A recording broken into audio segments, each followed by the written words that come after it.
दमा, बालदमा, जुनाट सर्दी, खोकला, धुळीची ॲलर्जी, औषधांचा पंप असून सुद्धा दमा कमी न येणे, वारंवार शिंका येणे, नाकाचे हाड वाढणे यावरची खात्रीशीर औषधे उपलब्ध। तर मग आजच भेट द्या विजयी भव आयुर्वेदला।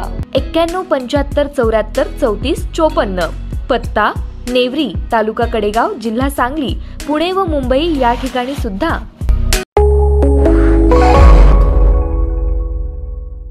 नमस्कार, मी अरुण आणि आपण पाहत आहात 7 स्टार न्यूज।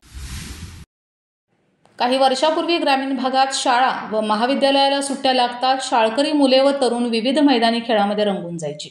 परंतु ते प्राचीन संस्कृतीचे खेळ आता संपुष्टात आले असून सध्याची तरुणाई, शाळा महाविद्यालयीन मुले ऑनलाईन खेळ, इंस्टाग्राम तसेच फेसबुक रील्स बनवण्यात गुंतल्याचे चित्र सध्या सर्वत्र पाहायला मिळत आहे। यामध्ये फेसबुक तसेच इंस्टाग्रामच्या माध्यमातून सर्वाधिक रील्स बनवण्यात तरुणाई अग्रेसर आहे। अशा नानाविध रीलच्या माध्यमातून अनेकांचे भवितव्य अंधारात आले, तसेच अनेकांचे कौटुंबिक वाद विकोपाला गेले आहेत। ग्रामीण भागात पूर्वी दीपावली, उन्हाळी सुट्टी लागताच शाळा कॉलेजचे तरुण हे विटीदांडू, गोट्या, सूरपाट्या, सूरपारंब्या, कबड्डी असे विविध खेळ खेळत सुट्टीचे दिवस घालवायचे।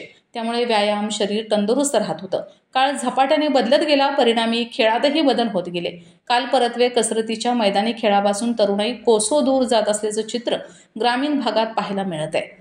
बहुतेक तरुण हे करमणूक म्हणून रील्स बनवत आहेत।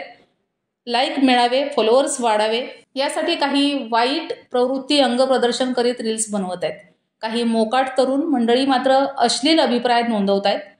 सदर अभिप्राय पाहून त्या कुटुंबात वाद होत असून अनेकांचे संसार उद्ध्वस्त झाले आहेत। तरीही रील्स बनवण्याचे त्या व्यक्तीच्या डोक्यातील खूळ मात्र निघत नसल्याचं चित्र पाहायला मिळत आहे। आजवर सिनेमा, मालिका, नाटकात काम करणारे कलाकार हे स्टार म्हणून ओळखले जायचे।